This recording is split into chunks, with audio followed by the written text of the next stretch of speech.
జరుగుతున్న అఘాయిత్యాలు, దాడులు, హిందూ మహిళలపైన మానభంగాలు,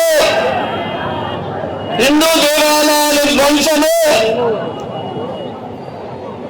వారి నిజ స్వరూపము నిజంగా చెప్పాలంటే వారి రాక్షసత్వం ఏదైతే హిందువులకు వ్యతిరేకంగా ఉందో ఇది బయటపడతా ఉంది.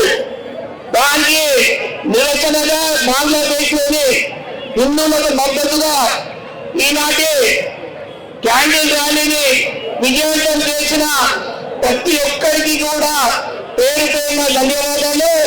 అదేవిధంగా విభాగ్ ప్రచార్ గారికి ప్రత్యేకమైన ధన్యవాదాలు చెప్పుకుంటూ దీంట్లో పాల్గొన్న ప్రతి ఒక్కరు కూడా ఏదైతే కాంగ్రెస్ చూస్తా ఉన్నాం వాస్తవంగా ముస్లింల నిజ స్వరూపమే అది. భారతదేశంలో కూడా మనము ఒక జాతీయ పార్టీ కానీ మమతా బెనర్జీ అటువంటి సెక్యులర్ పార్టీ చెప్పుకునే పార్టీ కానీ వారు ఎప్పుడు కూడా హిందువుల పైన విషయం చెందుతూ ఉంటారు, విషయం ప్రయోగిస్తూ ఉంటారు. ముఖ్యంగా మన లోక్సభలో చూసాం హిందువులు అంటే ఉపవాసులు, హిందువులు అంటే అబద్ధం మాట్లాడాలని ఆ రాహుల్ గాంధీ చెప్తా ఉంటాడు. ఎంత దేశమో మనకి దీని బట్టి అర్థమవుతా ఉంది. వాళ్ళతో మళ్ళీ శ్రీశైలానికి ఏదైతే కష్టంలో రద్దు చేయబడిందో మళ్ళీ చాలా అమలు చేస్తూ ఉంటాం. ఎన్ఆర్సీకి మద్దతు ఇయ్యరు, సిఐడికి మద్దతు ఇయ్యరు. ప్రపంచంలో హిందూ దేశం ఏకైక దేశం భారతదేశం. క్రిస్టియన్ దేశాలు 150 ఉన్నాయి, ముస్లిం దేశాలు 55 ఉన్నాయి. వాడు ఎక్కడ వస్తారు హిందువులుగా వచ్చాలా కేవలం ఇక్కడ పాకిస్తాన్ లో కానీ బంగ్లాదేశ్ బజార్లో ఉన్న అంటే ఎక్కడ దిక్కు దోచకుండా ఎన్ఆర్సీసీఏ పౌరసత్వ సౌలభ్యంతో వీళ్ళు వ్యతిరేకిస్తారు, కాంగ్రెస్ పార్టీ వ్యతిరేకిస్తారు. నిషేధించబడ్డ ఒక సంస్థను 3 కోట్ల రూపాయలు అలా చేసి అక్కడ ఆ కార్యక్రమం నిర్వహించడానికి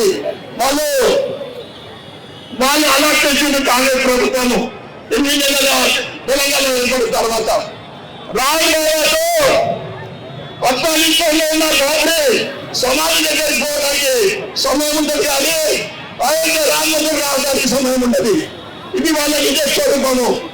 ఈరోజు బంగ్లాదేశ్ లో మనము ఐక్యమత్యంగా లేకుండా కనిపించగలకపోతే మళ్ళీ మన దగ్గర కూడా ఎందుకంటే భారతదేశం ఎప్పటికైనా సాధ్యాలంటారు తప్పకుండా ఎప్పుడు ఎక్కడ జరిగినా కానీ ఇదే విధమైన ఐక్యత మన ఇల్లు మీద ఎవరు మన చుట్టాలు కాదు ఎవరైనా కానీ మనం ఐక్యమత్యంగా మన హిందూ జాతిని ఎన్నో జరపాలి కాపాడుకోవాలని మేము తెలియజేస్తూ మరొకసారి ఈ కార్యక్రమంలో విద్యార్థి చేస్తా విభాగ్ గారికి మరియు అందరికీ కూడా పేరు పేరున ధన్యవాదాలు తెలియజేసుకుంటూ